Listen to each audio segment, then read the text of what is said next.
मऊगंज से इस वक्त की हम आज बड़ी खबर आपको बता रहे हैं। आज से पत्रकार साथी करेंगे कलेक्ट्रेट कार्यालय के सामने आमरण अनशन।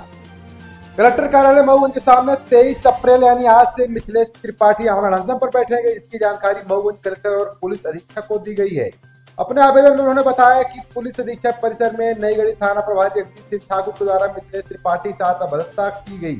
इसे सूचना देने के बाद भी कार्यवाही नहीं हो रही है, जिसे अब मऊगंज जिले के पत्रकारों के साथ त्रिपाठी जी आमरण अनशन पर बैठेंगे। मामले को गंभीरता लेते हुए हालांकि पुलिस अधीक्षक दिलीप सोनी ने प्रभारी एडीओपी मऊगंज को जल्दी जांच देने के निर्देश दिए गए हैं, लेकिन कहीं न कहीं 48 घंटे का वक्त कुछ ही दिन पूर्व आवेदन में साफ साफ जिक्र हुआ था, लेकिन साफ चेतावनी के बाद भी कोई भी सकारात्मक कदम प्रशासन के द्वारा देखने को नहीं मिला है। लेकिन क्या कुछ कहना है मिथिलेश त्रिपाठी और साथ में पहुंचे अगस्त क्रांति मंच के संयोजक पूज्य बिहारी तिवारी जी द्वारा क्या कुछ कहा जा रहा है, आइए सिद्धांत स्क्रीन पर ही देख लेते हैं। सबसे पहले मैं सभी पत्रकार साथियों को बहुत बहुत धन्यवाद करना चाहूँगा। आप देख पा रहे होंगे कि इस घटना से केवल मऊगंज जिला ही नहीं, रीवा जिला, सतना जिला, मैहर जिला, सब जगह जो है तो लोग अपना विरोध दे रहे हैं, ज्ञापन सौंप रहे हैं। और बड़ी बात यह है कि जब मऊगंज से यहाँ पत्रकार साथियों ने ज्ञापन सौंपा, 48 घंटे का टाइम दिया था, वो समय बीत गया, 48 से भी ज़्यादा हो गया, 4 से 5 दिन की हो रहे हैं। अभी तक प्रशासन के द्वारा ऐसी कोई पहल हमको दिख नहीं रही है। इसलिए मजबूरी में आज जो है तो निराश होकर जो है तो हम न्याय पाने के लिए आमरण अनशन पर बैठने के लिए कल से इसी कलेक्ट्रेट कार्यालय के बगल में निर्णय ले रहे हैं कि आमरण अनशन में बैठेंगे और न्याय की लड़ाई लड़ेंगे। क्योंकि बड़ी बात, सबसे जो पीड़ादायक बात है, जिस तरह से जो है जगदीश ठाकुर जी के करीबी कुछ लोग हैं, उनके द्वारा जिस सीसीटीवी फुटेज का वो किया जा रहा है, वायरल किया, जिसमें पैसा लेते दिखाया जा रहा है, तो उसमें सीसीटीवी फुटेज में क्या होता है, मेन टाइम उसमें होता है टाइम और डेट, उसको क्रॉप कर छेड़छाड़ किया, उसमें टाइम और डेट नहीं दिखाया जा रहा। फिर दूसरी बात यह है कि पैसा लेने वाले में जो दे रहा है पैसा, उसमें पिंटू साकेत बैठा है, पिंटू साकेत, वो कब पुराना वीडियो है। अब विज्ञापन कर रहे, विज्ञापन तो हमें समाज से भी, व्यापारी सबसे ज्यादा विज्ञापन देते हैं, वो तो आप बता चुके हैं, कोई देता रहता है, लेकिन बहुत सारी जांच की विषय है। कब से आप आमरण अनशन में बैठ रहे हैं? कल से है बैठने का, कल यानी 23 तारीख से। कहाँ बैठ रहे हैं? यहीं कलेक्ट्रेट कार्यालय के बगल में बैठेंगे और न्याय की उम्मीद वाले हैं जो यहाँ के हैं। कुछ चीजें अभी निकल के आई हैं आपके पास, जगदीश ठाकुर के दूध बनकर कई लोग आए, 16 समझौते की बात हुई जी। क्या उस समझौते में क्या आप समझौते में हो गया, उनको बताया गया, जगदीश ठाकुर जो कुछ करीबी लोग हैं और हमें भी जानते पहचानते, तो बताओ उनसे आए, बताए कि साहब ऐसा बोल रहे हैं कि अब मामले को ना बढ़ाया जाए, नहीं तो और हमारा नुकसान होगा, तो मैं और नुकसान कर सकते हैं, क्योंकि कोरे कागज में दस्तखत करवाए हैं।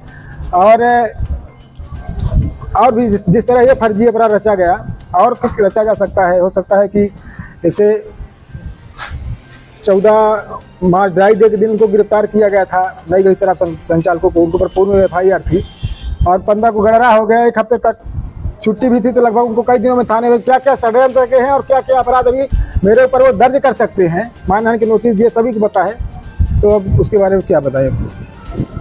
समझौते की बात आई? समझौते की बात आई, मिलने के लिए बुलाया कि आइए मिलिए, देवतलाव मिलिए, यहाँ मिलिए, 2-3 लोगों मेरे पास साक्ष्य है उसका। किसी बड़े नेता के भी लोग आपके संपर्क में आए? बिल्कुल बिल्कुल, मैं उनका क्षेत्र के, देवतलाव क्षेत्र के हैं, उनका जो यहाँ के देवतलाव विधायक हैं, उनके करीबी लोग हैं, गौतम जी के, उनके द्वारा भी हमें फोन किया गया। क्या दबाव बनाया गया? दबाव बिल्कुल बनाया जा रहा है, धमकी भी दी जा रही है कि नहीं करोगे तो फिर नुकसान हो काफी होगा, फिर 16 समझौता कर लोगे तो मैं तुम्हारा केस खात्मा कर दूंगा। तो क्या माना जाए, प्रशासन ऐसे ही नेताओं के दबाव में कहीं कहीं, अब जिस तरह से कार्रवाई देखिए होनी चाहिए तो नहीं हुई, तो बिल्कुल माना जा रहा है कि बिल्कुल प्रशासन कहीं न कहीं राजनीतिक दबाव में है। और राजनीतिक दबाव में पत्रकार किसी दल का नहीं होता है, न मैं कांग्रेस का हूँ न भाजपा, मैं तो जनता की आवाज उठाने वाला हूँ। कांग्रेस वाले बुलाते हैं, उनकी खबर चलाता हूँ, भाजपा वाले, बहुजन वाले, आम आदमी पार्टी जो भी है, संगठन है, सबकी आवाज मैं उठाता हूँ, चलाता हूँ। और तो ये सब बातें हैं, तो कुछ न कुछ मेरे को अभी समय, इसलिए मैं न्याय पाने के लिए आमरण अनशन में बैठा हूँ।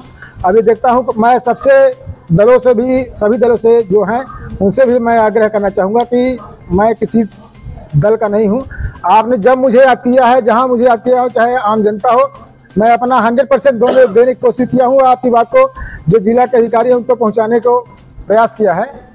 तो आप भी हमारे इस न्याय की लड़ाई में आप हमारा सहयोग करें, यही अपेक्षा है सभी संगठन और कुछ बहुत सारे लोगों का सहयोग वो मिल रहा है, ये मैं सबसे मांग करता हूँ। मिथिलेश त्रिपाठी वाले में जिस तरह से प्रशासन की स्थिति बनी हुई है, ज्ञापन दिया गया, कार्रवाई की मांग की गई, क्या देख पा रहे हैं, क्या आप महसूस कर रहे हैं? देखिए, देश संविधान और कानून से चलेगा और जिस तरह की ये परिस्थितियां निर्मित हुई हैं, तो किसी को गली चलते कोई पकड़ेगा, बोलेगा नाम क्या है नहीं है, काल्पनिक व्यक्ति।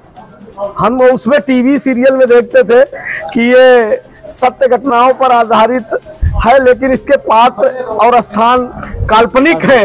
तो इसमें जो शिकायत करता है उसमें भी चलाना चाहिए FIR के नीचे कि FIR तो कर ली गई है, लेकिन जो FIR करता है इसकी सत्यता की पुष्टि थाना प्रभारी नहीं करते। वो कैसे? इसलिए कि क्या आशीष कुशवाहा शराब दुकान के मालिक है? क्या आशीष कुशवाहा उस मालिक के दुकान के पार्टनर हैं? क्या आशीष कुशवाहा उस दुकान के मैनेजर कर्मचारी हैं? इसलिए कि सरकार के और आबकारी अधिनियम में बहुत सारे नियम हैं और उसके अनुसार ये चीजें भी हैं। न वो व्यक्ति कर्मचारी है, न वो व्यक्ति पार्टनर है, न वो व्यक्ति मालिक है, तो उसके साथ एक्सटॉर्शन कैसे हुआ? उसके साथ मिथिलेश त्रिपाठी ने क्या प्रताड़ना कर दी?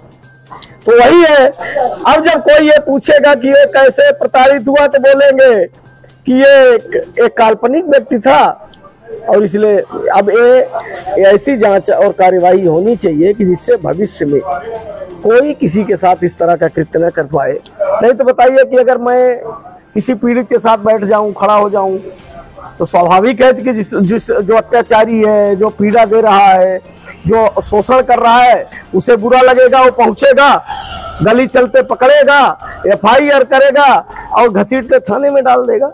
तो ऐसा नहीं है और ना ऐसा होना चाहिए। ऐसी कार्यवाही हो कि भविष्य में कोई इस तरह का कृत्य करने की हिम्मत न कर सके। और ये मिथिलेश त्रिपाठी की लड़ाई थोड़ी मैं लड़ रहा हूँ, ये कोई लड़ रहा है, ये संवैधानिक मूल्यों की लड़ाई है और हर उस व्यक्ति की है जो हिंदुस्तान का नागरिक है, हर उस व्यक्ति की है जो यहाँ आम नागरिक है, कि किसी के साथ ना हो। ये लड़ाई कोई ये सोचे कि मिथिलेश त्रिपाठी के साथ हो गया इसलिए बचाने चले हैं। मैं तो बोल रहा हूँ नहीं चल रहा हूँ, मैं इसलिए चल रहा हूँ कि राजेश जी के साथ ना हो, प्रियेश के साथ ना हो और जितने भी लोग हैं इस तरह का कृत्य करने की हिम्मत कोई न कर पाए। ऐसी कठोर सजा होनी चाहिए ऐसा कृत्य करने पे। पत्रकारों की लड़ाई में आपका संगठन हर सत्य की लड़ाई में, और पत्रकार भी सत्य के साथ है। और इनका जो पत्रकार है, इनका व्यक्तिगत किसी से लड़ाई है नहीं। कुछ पत्रकारिता के आड़ में, जैसे शहर की खाल में कुछ भेड़िए घूमते, उनको छोड़ दिया जाए तो बाकी तो ये समाज का लोगों का ही काम कर रहे हैं। हमारे संगठन का भी तो ऐसे लोगों को तो पनाह है कहीं न कहीं यही जगदीश ठाकुर जैसे लोग दे रखे हैं। अब ये देखिए कि AI का जमाना है, AI टाइप के लोग हैं, फर्जी, किसी का मुंह किसी का गोड़ जोड़ के और मुखौटे। जगदीश ठाकुर एक पत्रकार के ऊपर हमला करता है और जो अपराधी बैठा है वो जगदीश ठाकुर के लिए ढाल बनकर काम कर रहा है। देखिए, आप देखिए कि कितना दुर्भाग्य है। और बोलिए तो मैं सार्वजनिक उसमें जो शब्द है मुंह से नहीं बोल सकता, लेकिन एक बुजुर्ग माँ, और माँ के आगे मैंने जात नहीं देखा, माँ भर लिखा रहता है, ना लिखा रहता है पंडित माँ, OBC, माने किसी माँ के आगे जात नहीं लिखी रहती। तो उसने माँ के साथ घर में घुसकर दुराचार करने की धमकी दी, FIR होती है, उसके बाद भी आज तक उसी के सहारे चल रहे हैं।